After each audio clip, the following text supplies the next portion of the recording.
Gerakan Nurani Bangsa atau GNB bertemu dengan Gubernur Daerah Istimewa Yogyakarta sekaligus Raja Keraton Yogyakarta Sri Sultan Hamengkubuwono di Keraton Kilen Yogyakarta. Pertemuan ini membahas isu terkait penurunan kepercayaan publik di Yogyakarta. Sejumlah tokoh yang tergabung dalam Gerakan Nurani Bangsa GNB seperti Sinta Nuriyah Abdurrahman Wahid, Alisa Wahid, Eri Riana Harja Pamengkas, Lukman Hakim Saifuddin, Laude M. Syarif hingga Pendeta Gomar Gultom kembali melanjutkan rangkaian silaturahmi kebangsaannya dengan menemui Gubernur Daerah Istimewa Yogyakarta sekaligus Raja Keraton Jogja Sri Sultan Hamengkubuwono X di Keraton Kilen Yogyakarta Kamis siang. Pertemuan ini menjadi bagian dari upaya GNB menghimpun pandangan para tokoh bangsa mengenai berbagai persoalan yang tengah dihadapi Indonesia. Sebelum bertemu Sultan, rombongan juga telah berdialog dengan sejumlah tokoh nasional, termasuk Presiden ke-5 Republik Indonesia Megawati Soekarno Putri. Dalam pertemuan ini, mereka berdiskusi mengenai kondisi kebangsaan terkini. Mantan Menteri Agama Lukman Hakim Saifuddin mengatakan, berbagai persoalan yang berkembang di tengah masyarakat dibahas secara mendalam, termasuk diantaranya menurunnya kepercayaan publik terhadap institusi negara.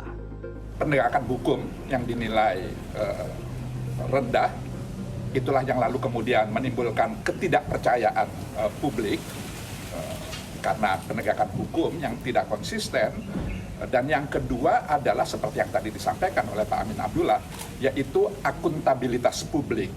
Jadi pertanggungjawaban para penyelenggara negara itu jangan hanya bersifat administratif semata, itu ya, sebagaimana tata kelola pemerintahan kita. Sementara itu, salah satu penggagas GNB Alisa Wahid menilai menurunnya kepercayaan masyarakat terhadap pemerintah dipicu oleh berbagai persoalan yang saling berkaitan. Mulai dari kebijakan yang dinilai belum berpihak pada tata kelola pemerintahan yang baik, hingga keterlibatan aparat pertahanan dan keamanan di ruang-ruang sipil.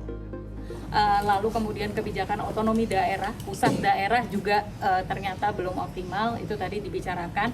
Lalu yang paling penting adalah soal ketidakpercayaan itu dibangun karena sistemnya yang masih penegakan hukum yang masih belum bisa diandalkan gitu. Jadi kasus korupsinya jadi banyak. Lalu pengaruh politik, partai politik itu menjadi sangat kuat begitu. Itu dan juga militerisme yang menguat masuknya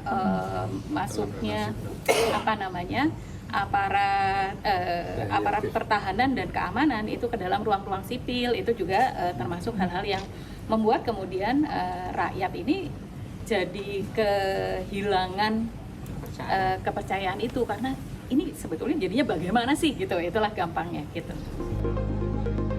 Gerakan Nurani Bangsa menjadi organisasi yang digagas para tokoh lintas agama dan lintas pemikiran, tidak bergerak dalam ranah politik praktis.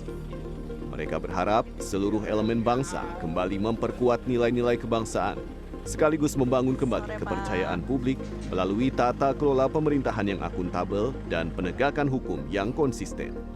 Tim Liputan CNN Indonesia, Sleman, Daerah Istimewa Yogyakarta.